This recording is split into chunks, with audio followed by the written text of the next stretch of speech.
આવો વાત કરીએ આપણી સાથે એનઆઈટી લર્નિંગ સિસ્ટમના કોફાઉન્ડર અને વીસી તેમજ एमडी विजय के थडानी साहब जुड़ाए गया है। विजय सर, स्वागत है आपका सीएनबीसी बाजार पर। और सर सबसे पहले यही जानना चाहेंगे, ग्रोथ अच्छी रही है आपकी ईयर ऑन ईयर बेसिस पर, क्वार्टर ऑन क्वार्टर बेसिस पे। सर कौन से सेक्टर्स से आपको ज़्यादा अच्छी ग्रोथ देखने को मिली है ये क्वार्टर के दौरान? तो इस बार ही जो ग्रोथ इस टाइम के नए ऑर्डर्स जो हमारे पास आए हैं वो आए हैं टेक्नोलॉजी सेक्टर से और फार्मा लाइफ साइंसेस के सेक्टर से। और जो हमारे एग्जिस्टिंग कस्टमर्स हैं वो तो ब्रॉड बेस्ड हैं, तो उसके अंदर भी फार्मा के अंदर ग्रोथ होगी। और टेक्नोलॉजी के अंदर थोड़ा लैग चल रहा था एक्चुअली, और बीएफएसआई के अंदर ग्रोथ होती है। तो ये तो growth sectors different.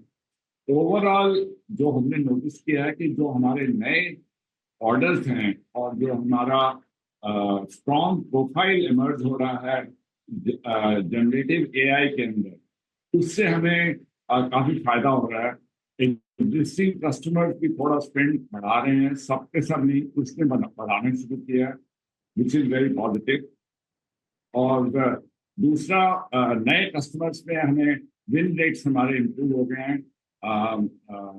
NIT Learning Systems is positioned as a very strong player in usage of artificial intelligence in learning and development. तो ये जी सर। सर आपसे थोड़ा ये भी जानना चाहेंगे कि कितने नए कस्टमर आपने ये क्वार्टर के अंदर ज्वाइन किए हैं और कितनी रेवेन्यू विजिबिलिटी अभी आ रही है जो टोटल कस्टमर ऑफ नंबर आपके हैं उसकी तरफ से? हाँ जी। तो हमने 3 नए MTS कस्टमर्स ऐड किए हैं। 3 एग्जिस्टिंग कस्टमर्स का स्कोप एक्सपेंशन हुआ है। और तो 3 नए कस्टमर्स हैं, 2 टेक्नोलॉजी से और 1 फार्मा से। 3 स्कोप एक्सपेंशन हैं। एक रिन्यूअल है विच मेंटेन्स 100% रिन्यूअल रेट।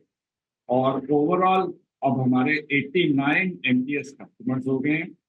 और हमारा जो रेवेन्यू विजिबिलिटी है, जो आपका लास्ट सवाल था, वो है $350 मिलियन, $350 मिलियन, जो जिसके अंदर बढ़ोतरी दिख रही है। जी sir. Sir quarter quarter basis पे मार्जिन थोड़े फ्लैट रहे, लेकिन overall year on year basis पे मार्जिन में भी थोड़ा इम्प्रूवमेंट हुआ है। आपको क्या लगता है, जिस तरीके से आप बोल रहे हैं कि यहाँ पर कस्टमर ने थोड़ा जो स्पेंड है वो भी बढ़ाने का यहाँ पर शुरू किया है, लग रहा है अब मार्जिन में ये लेवल से ये FY25 में आपको कोई इम्प्रूवमेंट देखने को मिलेगी? आप क्या एक टारगेटेड रेंज लेके चल रहे हैं? हाँ जी। तो पहली बात कि हमारी टारगेटेड रेंज 24%, 24 के आसपास। तो इस क्वार्टर में हमारी 24 से अच्छी रही है। पिछले क्वार्टर में भी 24 से अच्छी रही थी। पर आगे क्वार्टर्स के अंदर जब हम और इन्वेस्टमेंट भी कर रहे हैं और जो कस्टमर मिक्स आएगा, जो प्रोफाइल है, उसके बेसिस पे हमारा गाइडेंस 24+ का ही है। तो हम उसी गाइडेंस पे रहेंगे। अगर इसी तरह से चलता रहा तो इम्प्रूव भी हो सकता है, पर हमको इन्वेस्टमेंट भी करनी है ग्रोथ के लिए। और जो जनरेटिव एआई के लिए अभी हमने काम शुरू किया और जिसकी वजह से हमें अच्छे ऑर्डर्स मिल रहे हैं और अभी हमें रेवेन्यू का भी बेनिफिट मिल रहा है, तो उसको मल्टीप्लाई करने के लिए हमें थोड़ी इन्वेस्टमेंट भी करनी होगी। तो हमारी गाइडेंस 24%+ की। जी सर, वैसे आपने बता तो दिया कि ये इन्वेस्टमेंट होगी वो जनरेटिव एआई में होगी, लेकिन कहीं पर आप इनऑर्गेनिक ग्रोथ की अपॉर्चुनिटी अभी कुछ फाइंड कर रहे हैं? क्योंकि आप जैसे इन्वेस्टमेंट आप बढ़ाने की बात करिए, जो इन्वेस्टमेंट बढ़ेगा वो स्पेसिफिकली प्रोडक्ट बेस्ड होगा। नहीं नहीं, तो बिल्कुल ठीक कहा आपने। हमारे प्रोडक्ट बेस्ड इन्वेस्टमेंट तो होते ही हैं। और आपको हमारी कंपनी से काफी जानकारी है, तो आपको ये भी मालूम है कि हमारी इनऑर्गेनिक पाइपलाइन भी काफी स्ट्रांग है। और पर हम बहुत केयरफुली सिलेक्ट करते हैं। और हमें इनऑर्गेनिक पाइपलाइन का भी कुछ बेनिफिट आ सकता है, पर वो तो तभी बात हो सकती है जब फाइनलाइज होगा, तो उस टाइम पे बात होगी। पर आपकी बात सही है कि हमारी जो इन्वेस्टमेंट्स हैं वो दोनों के लिए, ऑर्गेनिक के लिए और इनऑर्गेनिक। जी सर। सर अभी FY25 में जैसे हम देख रहे हैं कि जो आपकी नॉर्मल डिमांड है वो थोड़ी रिकवर हो रही है, तो यहाँ से BFSI सेक्टर का FY25 में कोई कंट्रीब्यूशन बढ़ेगा, ऐसा कोई अभी आपको टारगेट लग रहा है या ऐसा कोई टारगेट लेके चल रहे हैं अभी आप? नहीं नहीं, टारगेट तो हमारा इससे बेहतर था। वो तो नए कस्टमर्स और मिल गए और एग्जिस्टिंग कस्टमर्स का स्कोप एक्सपेंशन हो गया, तो उससे अभी तक हम टारगेट पे चल रहे हैं। क्योंकि मार्केट में वॉलिटिलिटी और अनसर्टनिटी तो अभी भी बहुत ज्यादा है।